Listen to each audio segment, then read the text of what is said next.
man who was tied to otaku culture. He was into anime and all that stuff. And some people thought that the detectives were trying to give anime, or the media was trying to give anime a bad name. I think it's an interesting story about the intersection between true crime, the underclass, pop culture, things like that.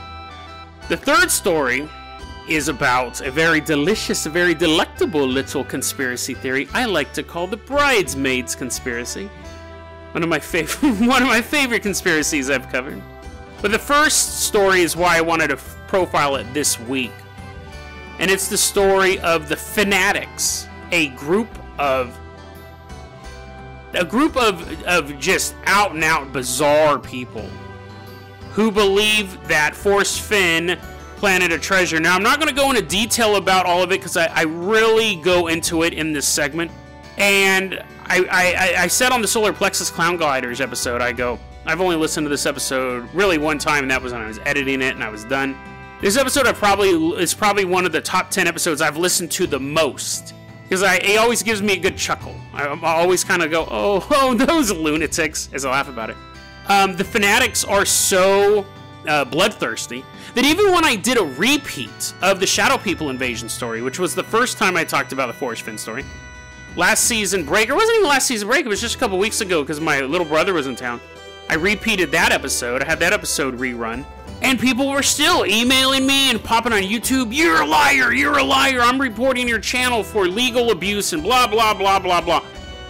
I don't tag these shows at all. The name Forrest Fenn's in the show note. That's triggering some sort of Google alerts for these dudes, and they crawl out of the gutters like Chud, hoping to find a new clue in the video, and then the truth, it hurts, and they like slowly slink back into the darkness. Hey guys, I know you're listening to this episode. So the reason why I wanted to profile this was that the episodes where I've talked about like cults, like really weird and violent cults. I've talked about episodes with Satan worshippers. I've done episodes with actual Satan. I've done episodes where I talk about Satan in the episode, and never had the same level of threats towards me and this podcast than I have when I've covered Forrest Fenn. Absolutely bizarre. The Forrest Fenn cult may not be the sexiest conspiracy that somebody could cover, but it's one of those conspiracies that can actually affect your daily life. Imagine you live next door to one of these people, right? Like imagine Hillary Clinton eating babies, or the Queen of England being a lizard person. That doesn't really affect me on a daily basis. It might affect me when I'm trying, like if I'm a rock collector and all the good rocks are taken because the reptilians have to like lay on top of them to regulate their body temperature, then I might be a little sad. But for the most part, those conspiracies don't affect me. Or if I'm a baby and Hillary Clinton's hungry, those conspiracies don't affect me in any sort of way. But if you live next to this dude, I mean, they might affect you if you live next to the Queen of England, but if you live next to a fanatic and you just happen to say, oh, I don't think it's true, he's coming at you with a baseball bat, right? Because the amount of violence, the amount of threats that I got from these guys really makes me worried for anyone who interacts with them on a daily basis. So, the funny thing is, if you've never heard of this episode, you're like, what in the world is he talking about? Why is he talking about this crazy... Okay, so I'm going to end this intro now, because I just realized that there's no frame of reference. Listen to this episode, and which is what you plan to do. Anyways, that's why you downloaded it, but listen to this episode so you can hear about one of the weirdest groups, really, that I think I've come across. Doomsday cults and stuff like that, but they're all dead because the Doomsday didn't work and they blew themselves up. But these guys are still out there searching for this treasure, and when they can't find the treasure, then they'll come looking for the non-believers. So enjoy this episode 97. This is an old one, guys. Episode 97, The Bridesmaids Conspiracy. And have a great weekend. We'll be back next weekend with brand new episodes. Have a good one, guys. A cult that I accidentally discovered by doing this show. A loser/loner in Japan gives a bad name to all nerds. And then a bride and her bridesmaids. And a conspiracy to have the perfect wedding ever. Today on Dead Rabbit Radio.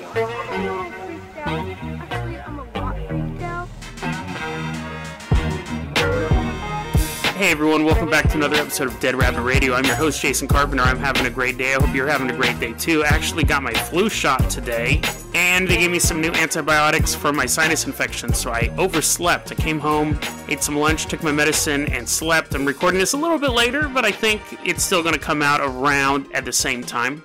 So sorry about that, but I needed to get some rest. So the first thing I want to talk about, let's talk about Forrest Finn's treasure, and more appropriately, the cult of Forrest Finn. Now, when I did the episode on Forrest Finn's treasure, it was a basic story that was the lead-in of the podcast. I basically have it structured where I have a lead-in and then I have a main story. It was about an 8-10 minute long segment, I believe. This is the bulk of the story. He's a man who was a cancer survivor. He wanted to leave his legacy. He buried a treasure. Hid a treasure. I got called out because he didn't actually bury it. But anyways, so he hid a treasure, and people have been looking for it for the past 8 years now. And I present that story, and then the last minute, I'm like, I think it's a hoax. I don't think he really buried it. I think he just wanted people to read his memoir, and I think people's biggest fear is leaving the world with no legacy. And that was it. And then I was like, and the next story is a bunch of shadow people showed up in Sacramento, and they were like running around my grandma's backyard. I don't know why people think this is a news broadcast. It obviously isn't, but I got some very, very stiff resistance to the Forrest Finn story. I got a lot of pushback on that one. Now, I'm a big boy, I can take criticism, whatever. But the force and the amount of feedback I got on that one in a very, very short amount of time was startling. How dare I insult their leader? How dare I question the word of such an honorable man? Do I have proof that he didn't bury the treasure? If I don't have proof, then I can't say, how dare I question the word of a man who honorably served our country. I am nothing. I am a couch potato. I think they called me that. Is that even still a word? But anyways, it was startling. Now, I've gotten pushback on other videos before. Generally, I can expect it coming. Anti-cosmic Satanism, I got a little bit of pushback on. And that was expected, because I was like, I'm talking about someone's belief system. I'll probably get some pushback. And they did. They called me an idiot and said I should get punched in the head. And that was it. A couple comments over the course of 6 weeks. And that's when I realized something. This isn't a treasure hunt. This is a cult. The cult of Forrest Finn. They believe in him so much that the second anyone questions it, especially an outsider, they come out with knives ready. It was incredibly bizarre. I do want to say that I'm going to call this segment Get Rich or Die Lying, because I think that's what's going on. I think that the Forrest Finn treasure is a hoax completely, and I can't believe none of them, they call themselves the Fanatics. Ridiculous. The Fanatics, the clues are in the book to where the treasure is, but actually the biggest clue is the title of the book, The Thrill of the Chase. It's all about the search. There is no treasure. There is absolutely no treasure. Hidden. I got in trouble because I used the word buried. It's not buried. It's not buried, you bad journalist, fake news. It's hidden. So this is the story that they believe. Brief recap is an 80-year-old man took a heavy bronze chest, filled it full of artifacts that he says are in there, carried it somewhere, so it can't be too far away from a main road. But anyways, he hiked it away and didn't bury it, which I said multiple times in the original story, and they're like, he didn't bury it! He hid it! Okay, he hid it, and no one's found it for 8 years. He left a little treasure map, he left this little clues to tell you where it's at, and no one can find it. And it's not buried, so it should be fairly visible behind a waterfall, behind a bush, something like that. People have wasted their time, their money, people have died, they've wasted their life following this cult. It's a hoax. It's an absolute hoax, and it's in the title of the book, The Thrill of the Chase. He's selling you the adventure, not the treasure. The thrill of the chase. Because that's what's important. He sold you the memoir, you're reading his story, he goes on these blogs and gives these interviews, and people are like, oh my god, they get chills up the back of their spine. That's putting it politely. This is a family podcast. They're probably doing other things when they hear from Forrest Fenn, but the story doesn't wash. When people started to question whether or not that this treasure even existed in the first place, Forrest Fenn miraculously came up with a photo that he had taken in 2010 but forgot about. It was on an old laptop. He goes, oh, I just found a laptop that happened to have a picture of the treasure. Here, 7 years later, here's a photo of it. That's kind of weird that when people are questioning it in the media because people are dying, now all of a sudden you find an old photo of it. Now again, a skeptic, or no, not a skeptic, a normal person would see that and go, well, that's kind of odd. But the fanatics, like Fanatic, but with Finn put into it, ridiculous. They believe that, oh, no, this is just more proof. They spend their time and their money, and people have died looking for this treasure. It is a cult. If you question it, you are immediately castigated for it. If you are an outsider, you're a non-believer. See, I had to prove. It wasn't up to them to prove that it was. And that's child logic. I don't have to prove that Santa Claus doesn't exist. You have to prove to me that he does. You're making the extraordinary claim that an 80-year-old man carried a heavy bronze box full of gold and jewels that he's accumulated over the years and hid it somewhere, not buried it, hid it, and it's never been found. You have to prove to me that that exists. But the cult is so ingrained in this group that any insult to their dear leader is taken as the insulter just is morally deficient. So I found a list of signs of a cult. And out of the 15 signs, this group has 9. The group displays excessively zealous and unquestioning commitment to its leader. Questioning, doubt, and dissent are discouraged or even punished.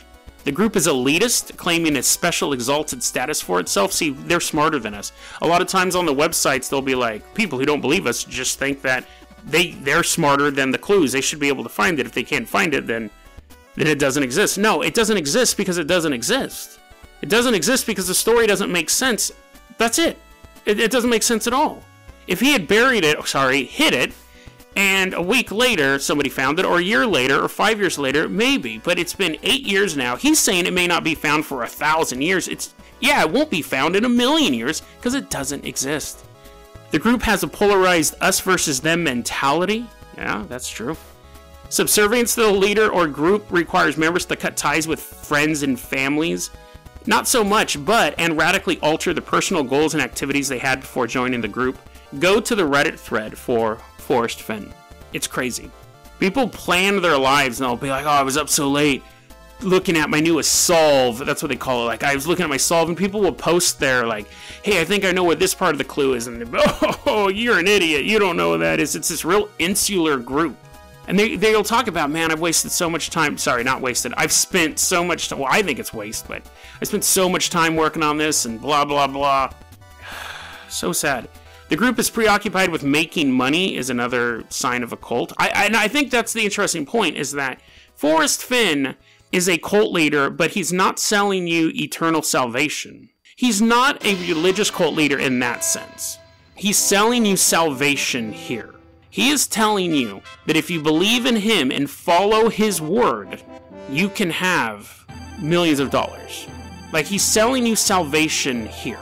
So that's the salvation he's selling. And you'll read when you go to these Reddit forums, people talk, they're in money woes. They're having money woes, but they get this puzzle and they think they can find this treasure. And they end up spending money to travel out there and will walk around in the bushes for a week.